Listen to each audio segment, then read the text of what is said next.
building a living tunnel.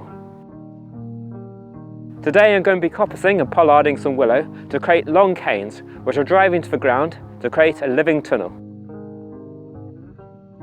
Coppicing and pollarding are forms of heavily pruning a tree. Coppicing is at ground level and pollarding is higher up the tree, which is useful for getting above the feeding height of a livestock. Here I am pollarding a willow. You can see the same tree being pollarded last year. There has been an abundance of growth. This is because the tree's good root structure remains and the cutting stimulates new branches to grow. I'm able to get a lot of long, thin canes by using this pruning method. Many British broadleaf trees are great for coppicing and pollarding. Some of the best ones include willow, hazel, ash, alder, lime and sweet chestnut. The time between pruning varies. As I have a fast-growing willow and want thin, flexible canes, and I can cut them every year. For biofuel, I'd want a larger rotation period. It's common to have a rotation period of 8 years for hazel and up to 20 years for sweet chestnut. Here, I am coppicing for willow. Coppicing in woodlands will allow light to the woodland floor, mimicking the natural process of large trees falling due to age or strong winds. This gives a vital habitat for ground plants and a source of food for butterflies and other insects, which will then feed higher levels of a food chain. Neolithic wattle trackways in Somerset show that coppicing has been performed in Britain since 4500 BC. It was the most common method of woodland management until the mid-1800s, which has since had a substantial decline from the Second World War onwards. Coppicing vastly extends the lifespan of a tree. As a tree becomes large, it is at risk of wind damage and disease. Cutting back the tree to ground level removes diseased branches and stimulates growth whilst retaining the tree's root system.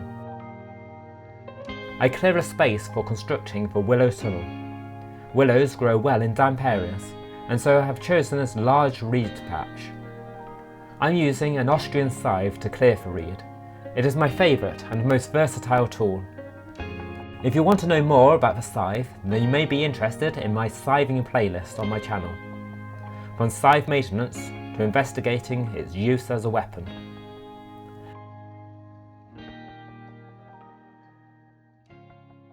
I will later use the reed as mulch to retain water around the roots and to block out weeds. Now to start for willow structure. I like using another stick as a dibber to check for stones and to reduce damage to the canes. However, I have seen people successfully propagate willows by driving willow cuttings into the ground using a mallet, and so it is pretty sturdy and not too much caution is required.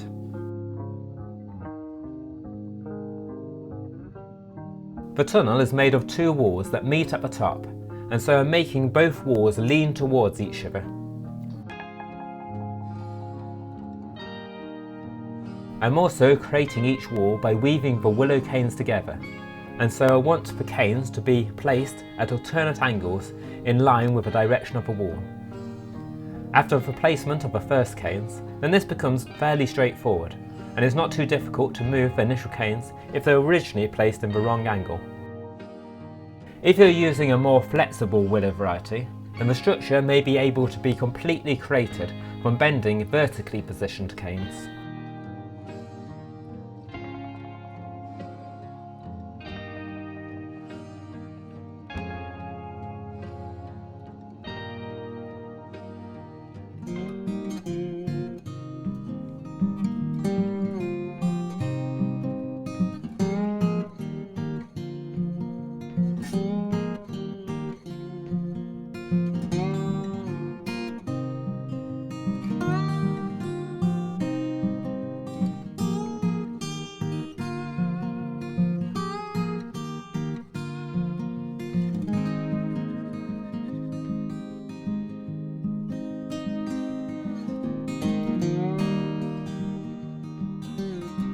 Willow takes from cuttings very easily, and so I'm expecting almost every cane to survive as long as they're driven into the ground. In fact, I've found willow that I have left lying on the ground manage to root itself. For larger structures, there could include some canes at the top that are not driven into the ground. These of course won't be living, but they can provide structure for the first couple of years, giving the living canes time to grow.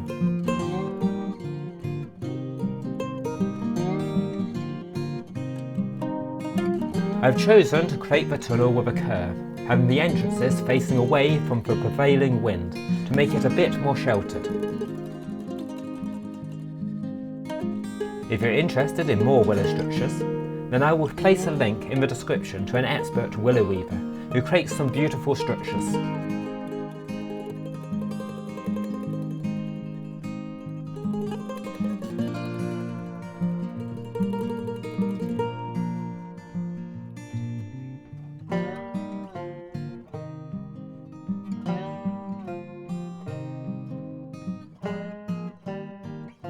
Weaving for willow gives a firm structure that can withstand strong winds. Once the canes have been weaved, then I will push them into the desired position to have an approximately equal spacing.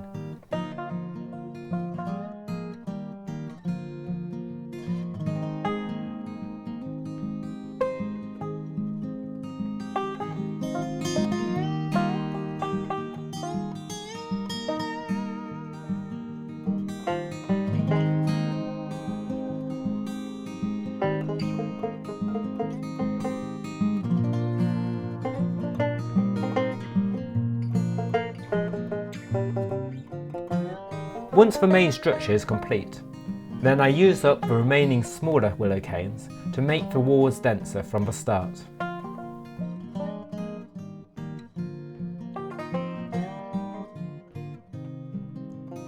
As my cameraman helps with adding the smaller canes to the tunnel, then I am placing down a thick layer of reed around the base of the structure to act as a mulch. This will reduce competition, retain water and fertilise the structure. It was getting late, and so I came back another day to tie the tops over. I'm forming the top of the tunnel into an arch and tying it with biodegradable string. I could have used wire if I required more strength, but I would then need to come back and remove it at a later date. Unfortunately, my cameraman was not here when tying the canes, and so you have my poor camera angle with my hands in front of my face.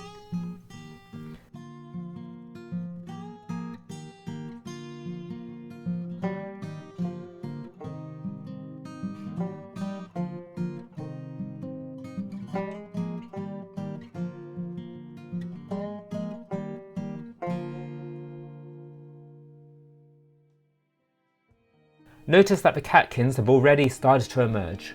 Willow has some of the earliest catkins, and so are great for bees, being one of the earliest sources of food at the end of the winter.